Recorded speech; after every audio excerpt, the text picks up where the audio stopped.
we all, whoever is in the WhatsApp group has landed right here. He is waiting for us to sing Swagatam Krishna for him to enter this church today. So request all of you to kindly settle down. Hare Krishna. I was just thinking of Prameyaji and Anant Krishna Bhatt. Please settle down.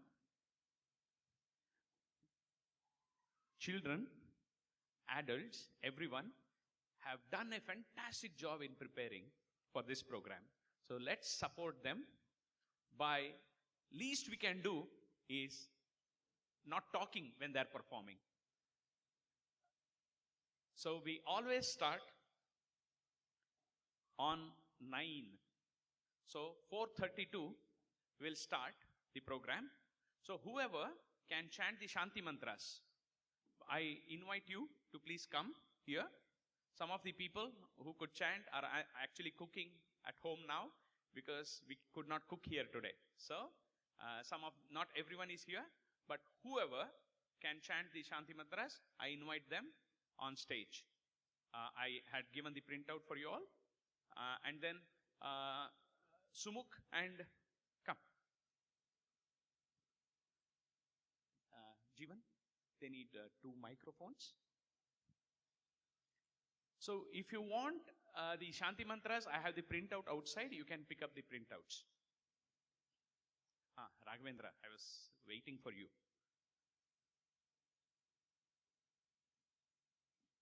Please remove the shoe. Don't, whoever, not here, that is fine. Whoever is coming on stage, request you to remove the shoes and enter the stage. Please.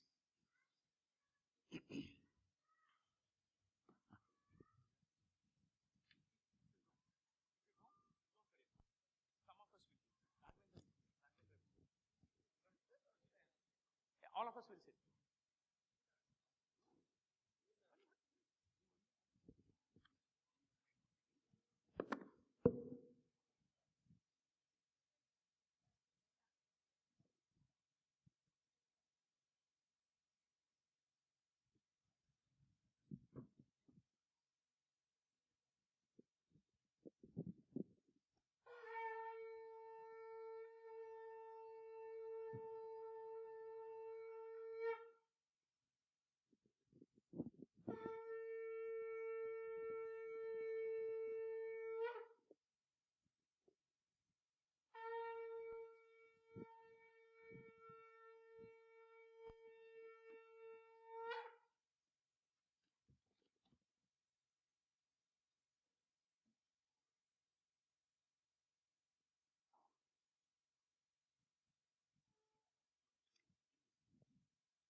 Together chant, if not anything, the pranava, 3 pranavas very slow.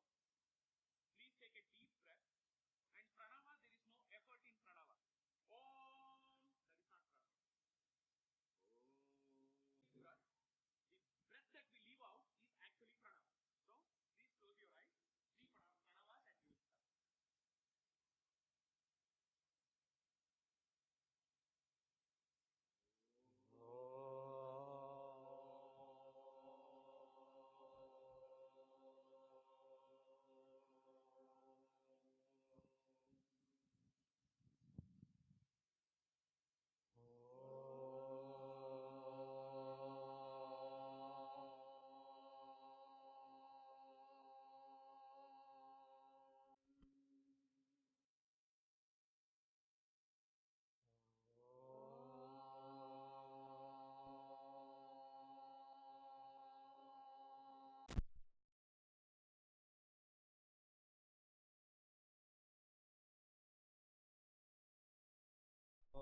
Bhagavate Vasudevaya. Om Namo Bhagavate Vasudevaya.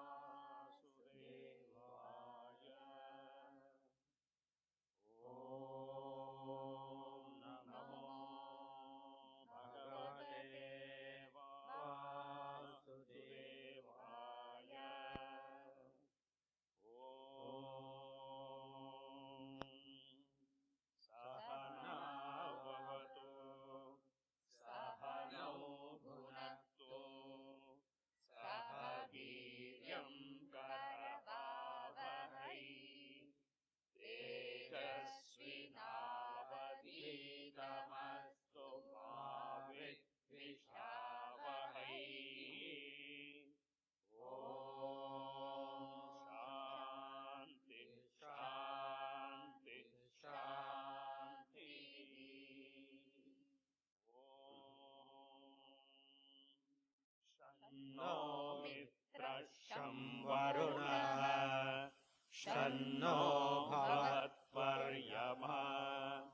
शन्न इन्द्रो बृहस्पतिः शन्नो विष्णुरुक्रमः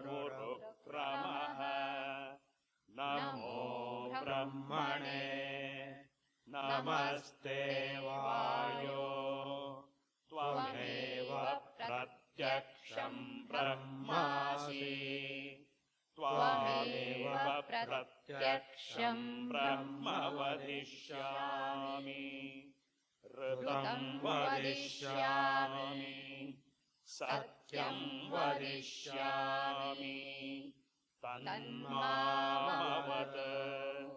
तद्वक्तारमवत् अवतु माम् अवतु वक्तारम् ॐ शान्ति शान्ति शान्तिः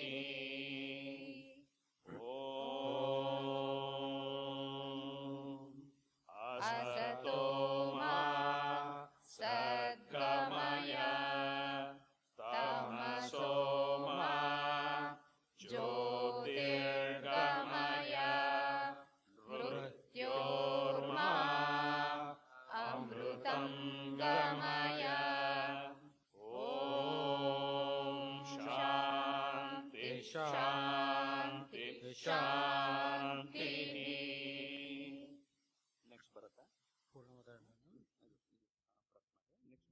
ओम पूर्णमदः पूर्णमिदं पूर्णात् पूर्णमुदच्यते पूर्णस्य पूर्णमादाय पूर्णमेवावशिष्यते ॐ शान्ति शान्ति शान्तिः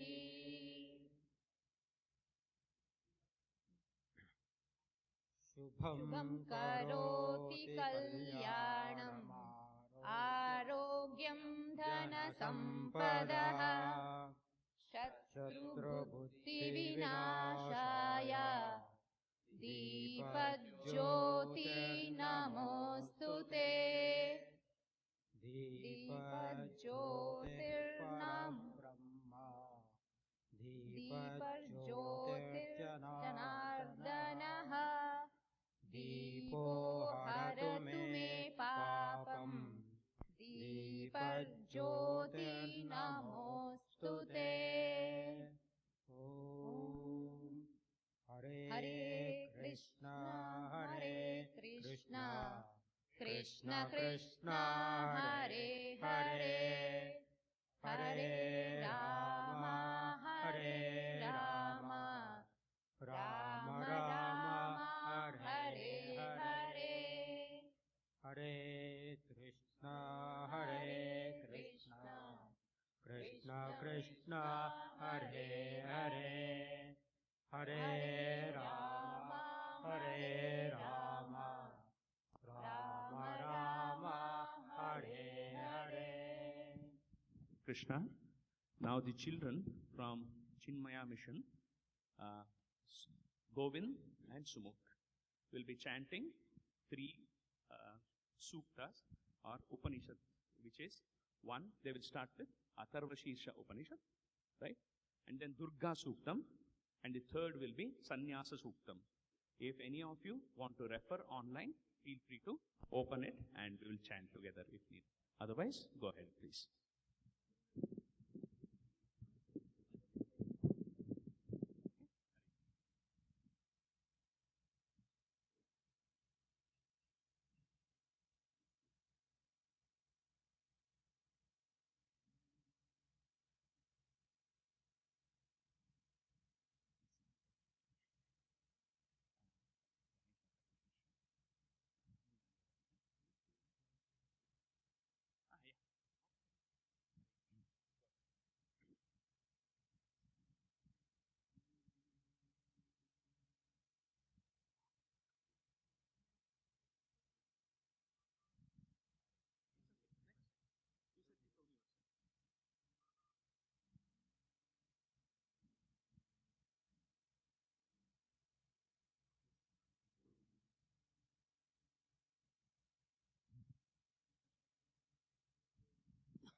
Hari Om everyone.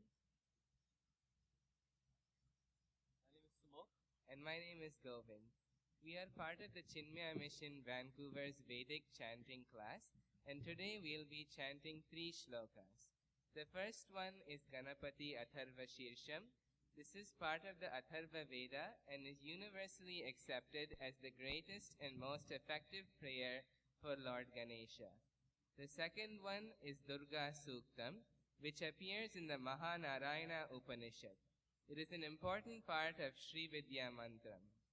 The third shloka is Sannyasa Suktam, which again appears in the Mahanarayana Upanishad. It discusses the path of renunciation as a way to attain spiritual liberation.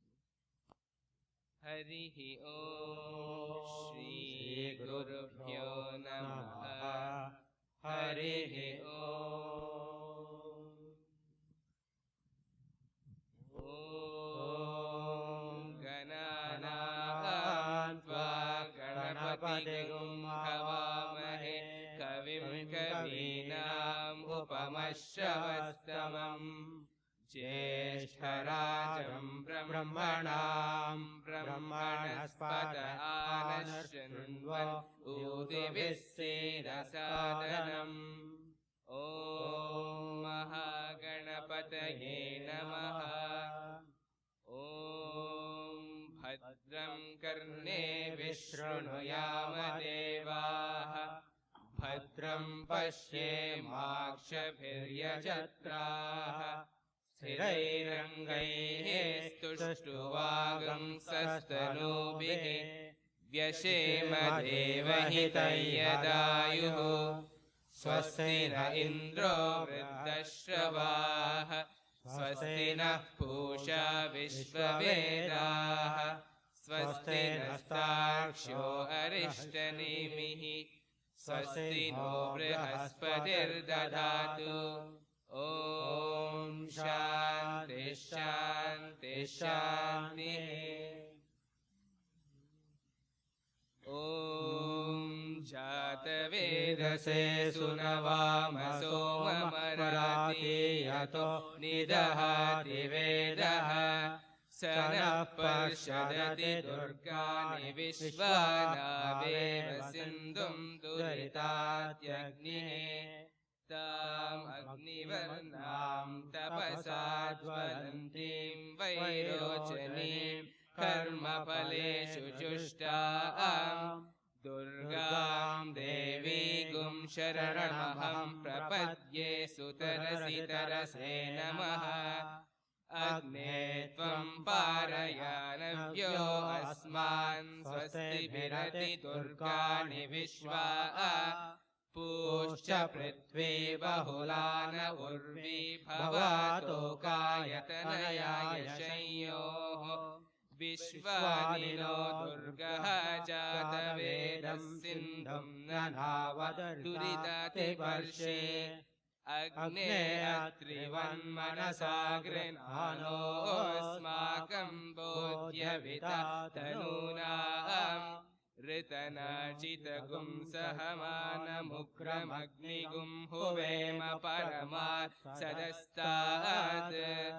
Sanah Parshadati Durgani Vishvakshamaddevo Atiduritatyagnihe. Pratnoshikamedyo Advareshu Sanacha Hota Navyascha Satse. Svancha Agne Tanuvam Priprayasvamabhyancha Saubhagamaya Jasva. Gopirjushtamayujo Nishiktam Tavendra Vishnoranusancharema. Nakasya Prishtamabhi Samvasano Vaishnave Lokaihavadayantam. Om Katyayanaya Vidmahe Kanyakumari Dhimahi. Tanno Durge Prachodayat. Om Shanti Shanti Shanti. Om na karmana na prajaya dhanena tyage naike amritatva पवमानशुः परेण नाकं निहितं गुहायां विभ्राजते यद्यतयो विशन्ति वेदान्तविज्ञानसुनिश्चितार्थाः सन्न्यासयोगात् यतयः शुद्धसत्त्वाः ते ब्रह्मलोके तु परान्तकाले परामृतात् परिमुच्यन्ति सर्वे दह्रं विपापं परमेश्मभूतं यत्पुण्डरीकपुरमद्य सङ्घस्थम् तत्रापि दह्रं गगनं विशोकस्तस्मिन् यदन्तस्तदुपासितव्यम् यो वेदादौ स्वरः प्रोक्तो वेदान्ते च प्रतिष्ठितः तस्य प्रकृतिलीनस्य यः परः स महेश्वरः ॐ शान्ति शान्ति शान्तिः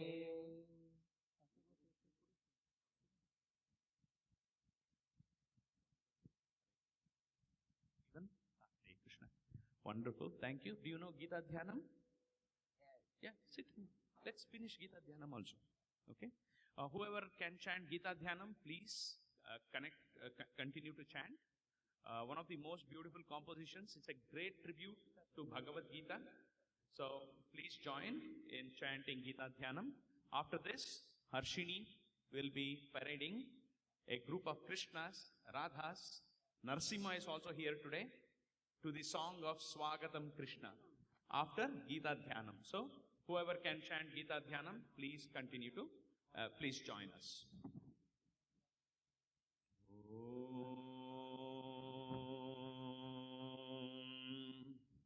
Parthaya pratibodhita bhagavata नारायणेन स्वयं व्यासेन ग्रथितां पुराणमुनिना मध्ये महाभारतम् अद्वैतामृतवर्षिणीं भगवते अष्टादशाध्यायिनी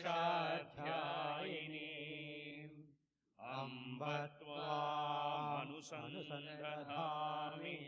भगवद्गीते भवद्वेषिणी नमोऽस्तु ते